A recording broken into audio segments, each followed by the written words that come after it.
3. We started the Baby Yoda overnight. I woke up. Check this out. It's perfect. I mean, perfect. I don't know if I overdid it with the supports, but technically, because I used custom supports, it turned out to use less material. So, there's some minimal stringing, that's about it. I'll show you guys the cleaned up version. Hopefully this one comes off easier, but man, look at him. Absolutely perfect. So it's been a while, guys. Just had a weekend. I didn't do too much, but as you see, there's a lot more prints. We started this new project. You can kind of see I got to glue those parts together. It's going to be an Ironman guy, little model. There's got to be a base plate that I haven't printed yet. It's going to be pretty big around there. I think you guys seen all those. I keep these just for memory of failed prints. So this new one is actually a very fun project. And I thought it was going to go super smooth and easy. And it failed. It makes it's supposed to stand up like that. And this is I'm thinking version. I'll link it down below. It's like a fuel pump for a Tesla, but you can do it as a phone charger. And it failed right here. And I think it was due to bed adhesion. I thought I had it nailed down. I was so confident all that, but I might still be able to use this part because it's kind of hidden. It's inside. It warped a bit, so I'm learning. I'm learning so much. Gosh, the amount of learning that I've had. But, you know, it's part of it, and I just, you know, I'm doing this little documentary of you guys following me around. Now, the biggest project that I've always wanted to do, and I've watched, I had a concept idea in my head. I've always been a huge fan of Iron Man. I just thought he was the coolest thing ever. And I was like, man, I wish I could like 3D print it. And that's what got me literally into this. And then I saw projects and people doing it. And back in like 2016, 2014. And I've seen how the latest models and files have been uploaded much better. And projects on YouTube done. And so here's it is.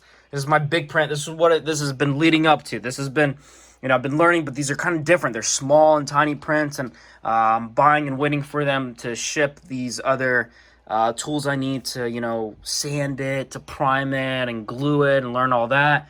But I'm confident enough now to start printing big. This is going to be 17 hours big. I'll show you of my cure settings. Shout out to Frankly Built. I watched his settings video for the Ironman mask.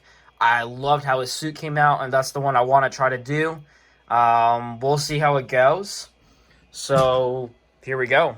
This guy, this is the helmet face mask, supposed to be 17 hours. That's the check-in from, I would say, day 4 of printing. That's about where I'm at now.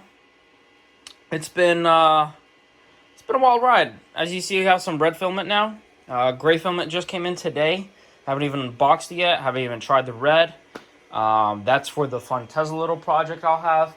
And I'll show you guys how I try learning to sand and paint and all of that. And as many resources. Because I think a lot of people, they've been at this for so long. They talk about it so fluently. And I want to just, you know, just for myself, it'd be kind of fun to look back and see. But share with you guys the journey and how I learn and the steps. And maybe you can avoid things that I messed up on. For this printer, I've learned one thing. You can turn on energy saving mode, but you can turn it off also. And what that does is it changes if this hot bed stays hot the whole time. I learned that I had terrible bed leveling, thought it was bed adhesion, did all that. But I don't want to mess this long print up, so I'm going to keep it on. It's a lot quieter when it's off, but so I've learned that too. I've learned supports. Gosh, learned a lot about supports. Custom supports are great, but I'm going to try true supports for the first time. It seems a lot quicker to just slap them, put them together, and they look nicer, and it doesn't use terribly much more filament. So hopefully this face mask works out. I'll show you guys the update on that. Man, it's been a journey, a lot of fun, a lot of learning. I've been just sitting there and editing files, and then I've learned, you know, there's all these Cura settings so much, and I don't want to just ramble on my Cura settings yet, guys, so I'll fill you guys in on those later. One thing I have noticed, this is one of my failed prints, but when you do a plate around the Cura, it adds, you know, like 2 millimeters or something for my thing, and so this print guide, because, you know, these parts are supposed to come together, it's too thick. And I'm gonna have to sand them down or something. I don't want to waste them. They turn out very nice. I also want to learn, you guys can see the clear definition of layers, and I want to get that to be much prettier looking. So we'll see if I can figure that out, and then I'll give you guys a, hey guys, I've, in the middle between learned Cura for this newish printer, because it's a lot of people have the 10 and the 10S, but this is 10S Pro version 2.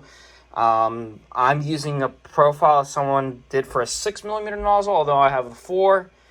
I might switch to a 6 if I start really getting into this project. So the goal is going to be to get that whole face mask that everyone else does, with the lights and all of that. And depending on how that goes, I'll probably go to Duo 3D and get the full body thing, because I want to do that project so bad. 5% and just about into the print. I mean, so far a success. It's not a fail. I don't know how I missed this. I guess I was too excited, too quick, and I'm just kind of like, I don't want to, lose all that printed filament. That tree thing doesn't even go through. And this one on the other side is like in the air. It's literally airborne. I don't even know how it's standing there on some pieces of crap, but I mean, other than that, fingers crossed. I'm gonna try to sleep tonight, okay, but I'll be half expecting this print to fall over and fail. We'll see.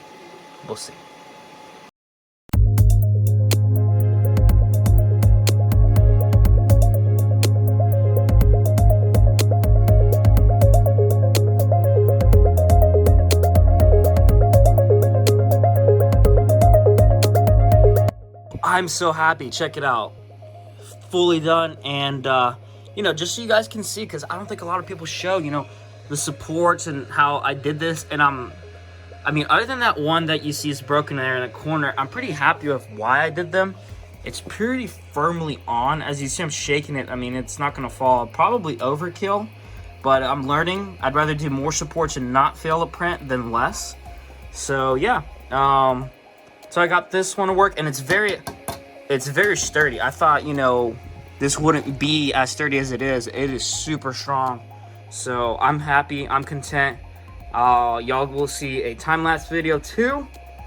I don't know how many more of those I will do, but this was just my first big print that I just wanted to document. So yeah, next is the jaw and the head part of it. I know I'm not the first to make an Ironman helmet. I'm like one of a million. But we're going to do the whole suit. It's going to be a fun project. We're going to learn a lot, and we'll do a lot of other cool stuff. And hopefully I'll get to the point where I can do tutorials and give some suggestions. But definitely, I love this. I love this hobby. This is super fun.